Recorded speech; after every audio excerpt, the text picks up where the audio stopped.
बड़ों को प्रणाम, छोटों को स्नेह और आशीष। मैं हूँ राजेश त्रिपाठी। स्वागत है आपका मेरे चैनल धर्म दर्पण में।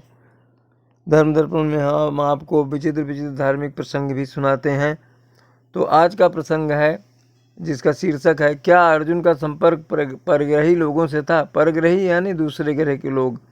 स्विस लेखक एरिक वान डेनिकन की पुस्तक चैरियट ऑफ गॉड में परग्रही यानी एक्स्ट्रा टेरेस्ट्रियल का उल्लेख मिलता है, अर्थात हमारे ग्रह पृथ्वी से अलग किसी और ग्रह के लोग। इतना ही नहीं, एरिक का तो यहाँ तक कहना है कि वे हमारी दुनिया पर बराबर नज़र रख रहे हैं।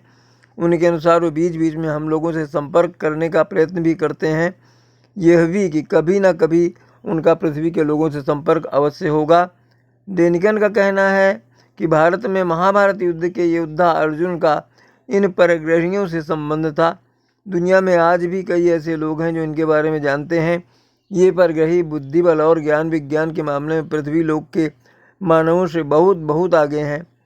उनके पास उन्नत किस्म के स्पेसशिप और अस्त्र आदि हैं। एरिक का कहना है कि पृथ्वी में पिरामिड जैसे वैसे अन्य प्राचीन निर्माण में इन परग्रहियों की भूमिका रही होगी।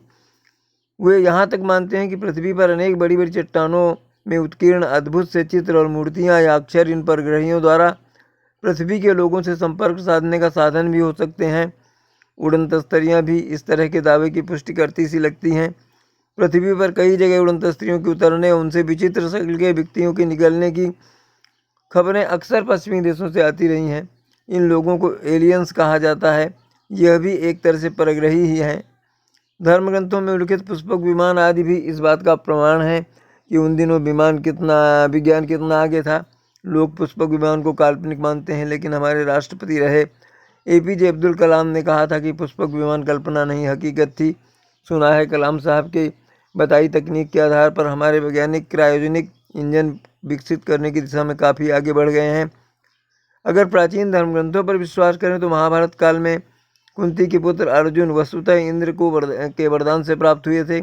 इस बारे में कहा जाता है कि जब पांडु संतान उत्पन्न करने के में असफल रहे तो कुंती ने उनको एक वरदान के बारे में याद दिलाया। कुंती को कुंवारेपन में महर्षि दुर्वासा ने एक वरदान दिया था, जिसमें कुंती किसी भी देवता का आवाहन कर सकती थी और उन देवताओं से संतान प्राप्त कर सकती थी।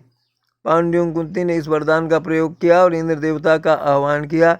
इस प्रकार अर्जुन इंद्र के पुत्र थे। उल्लेख मिलता है कि वे इंद्र के दरबार में भी गए थे, जहाँ उनकी भेंट इंद्र के दरबार की अप्सरा उर्वशी से हुई थी।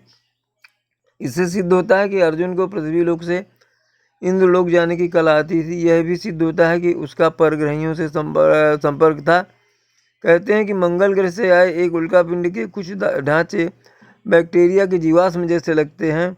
कुछ वैज्ञानिकों ने इसके परग्रही जीवन के चिन्ह होने का दावा किया। परग्रही जीवन या पृथ्वी से इतर जीवन, एक्स्ट्रा टेरेस्ट्रियल, वह संभावित जीवन है जो पृथ्वी से अलग किसी अन्य पिंड पर विद्यमान हो और जिसकी उत्पत्ति भी पृथ्वी से न हुई हो। यह परिकल्पित जीव सरल अकेंद्रिक हो सकते हैं या मानवों से कहीं अधिक विकसित व शक्तिशाली सभ्यता वाले जीव भी हो सकते हैं।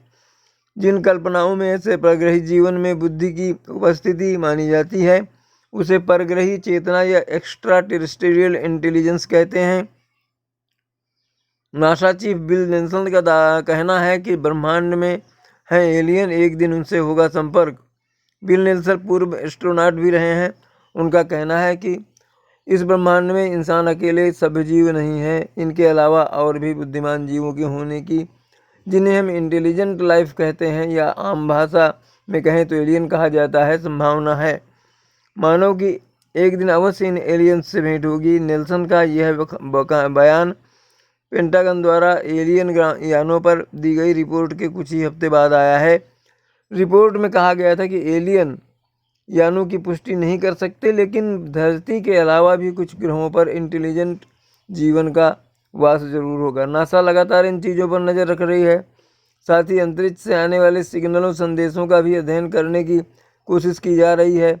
नेल्सन का कहना है कि जब आपके सामने 13.5 बिलियन साल पुराना ब्रह्मांड हो तो इस बात की पूरी संभावना रहती है कि दूसरे सूरज भी होंगे, दूसरी पृथ्वी भी होगी। अमेरिकी स्पेस एजेंसी नासा लगातार अपने सौरमंडल और उससे बाहर के ग्रहों और तारों में ऐसे इंटेलिजेंट लाइफ को खोजने का काम कर रही है। हर धर्म के धर्म ग्रंथों में इस बात का उल्लेख मिलता है कि पृथ्वी के लोगों के संदेश देने महान आत्माएं पृथ्वी पर आती थीं। उन्हें कोई देवता कहता है, कोई देवदूत या फिर कोई एंजल। इनका काम विश्व को शांति और प्रेम का संदेश देना था। हिस्ट्री चैनल की एक रिपोर्ट के अनुसार वर्षों के वैज्ञानिक शोध के बाद यह पता चला कि 12,000 वर्ष ईसा पूर्व धरती पर देवता या दूसरे ग्रहों के लोग आए थे। हिस्ट्री चैनल की एक सीरीज के अनुसार ऐसा माना जा सकता है कि ये अलग अलग काल में अलग अलग धर्म और समाज की रचना कर धरती के देवता या कहें कि फरिश्ते बन बैठे। सचमुच इंसान उन्हें अपना देवता या फरिश्ता मानता है। अमेरिकी रक्षा मंत्रालय पेंटागन ने एक रिपोर्ट जारी की थी जिसमें कहा था कि एलियन के यान यूएफओ के बारे में पुख्ता जानकारी नहीं, पर पृथ्वी के चारों ओर मौजूद लगभग 2000 तारों के चारों तरफ एलियंस चक्कर लगा रहे हैं।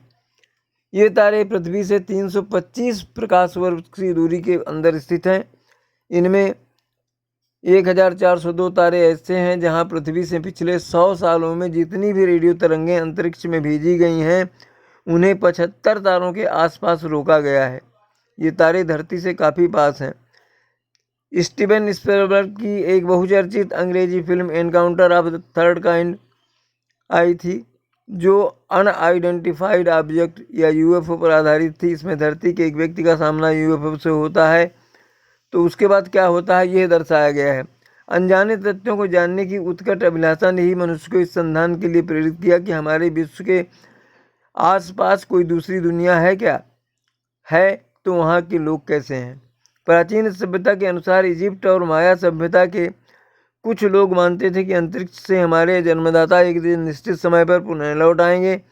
उन्हें विश्वास था कि उनके देवता ओसाइसिरा उन्हें लेने जल्द वापस आएंगे। यही वजह है कि मिस्र के गिजा के निवासियों की मृत्यु के बाद उनके शरीर को मम्मी बना दिया जाता था कि उनके आकाश देव उन्हें अंतरिक्ष में ले जाकर उन्हें फिर से जीवित कर देंगे।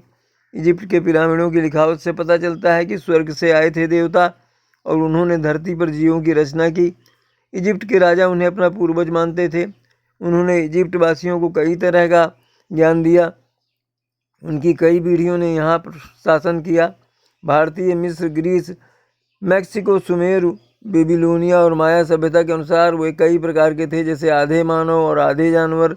इंसानी रूप में वो लंबे पतले थे, उनका सिर पीछे से लंबा था। वे 8 से 10 फीट के थे। अर्धमानव रूप में वे सर्प, गरुड़ और वानर जैसे थे। दूसरे वे थे जो राक्षस थे, जो बहुत ही खतरनाक और लंबे चौड़े थे। चीन में पवित्र ड्रैगन को स्वर्गदूत माना जाता है। स्वर्गदूत मनुष्यों से बिल्कुल अलग स्तर के प्राणी हैं। मनुष्य मरने के बाद स्वर्गदूत नहीं बन जाते हैं। स्वर्गदूत भी कभी मनुष्य नहीं बनेंगे और न कभी मनुष्य थे। परमेश्वर ने ही स्वर्गदूत की सृष्टि की, जैसे कि उसने मानव जाति को बनाया। रूस में आज भी पुरातत्ववेत्ताओं को कभी कभी खुदाई करते हुए प्राचीन रूसी देवी देवताओं की लकड़ी या पत्थर की बनी मूर्तियां मिल जाती हैं। कुछ मूर्तियों में दुर्गा की तरह अनेक सिर और कई हाथ बने होते हैं। रूस के प्राचीन देवताओं और हिंदू देवी देवताओं के बीच बहुत ज़्यादा समानता है। ये हो सकता है कि रूस में भी पहले लोग हिंदू ही होंगे, बाद में उन्होंने दूसरे धर्म स्वीकार कर लिए होंगे। ब्रह्मा को सृष्टि का सर्जक, विष्णु को पालक और शिव को संहारक माना जाता है। ये त्रिदेव कहे जाते हैं। परग्रही यानी दूसरी दुनिया के लोगों या एलियंस के अस्तित्व को लेकर भले ही अभी संदेह हो, लेकिन इनको लेकर अक्सर कई तरह की बातें सुनने में आती ही रहती हैं। कहा तो यहाँ तक जाता है कि पृथ्वी से बाहर अंतरिक्ष में मौजूद एलियंस और अन्य जीव पृथ्वी के लिए खतरा है। भविष्य में ये जीव पृथ्वी पर आक्रमण भी कर सकते हैं। हाल ही में वैज्ञानिकों ने खुलासा किया है कि अभी तक एलियंस या बाह्य जीवों का धरती पर हमला करना सिर्फ एक कल्पना मात्र था, लेकिन अब जल्द ही ये कल्पना हकीकत में बदल सकती है। सच्चाई कुछ भी हो, लेकिन यह तय है कि व्यक्ति का स्वभाव सदा से अज्ञात को जानने के प्रति लालायित रहा है। वो दिन दूर नहीं जब हम परग्रहियों के बारे में और अधिक जानकारी हासिल करने में सफल होंगे। यह भी सच है कि हमारे धर्म ग्रंथों में भगवान के अनेक अवतारों के रूप में पृथ्वी में आने का उल्लेख मिलता है। तो यह थी आज एलियंस या परग्रहियों को लेकर हमारी जो आज का जो आख्यान है वो था। आगे इसी तरह की किसी रहस्यमय और वीडियो को लेकर आपसे भेंट होगी। अगली वीडियो में मिलेंगे। प्रणाम, नमस्कार।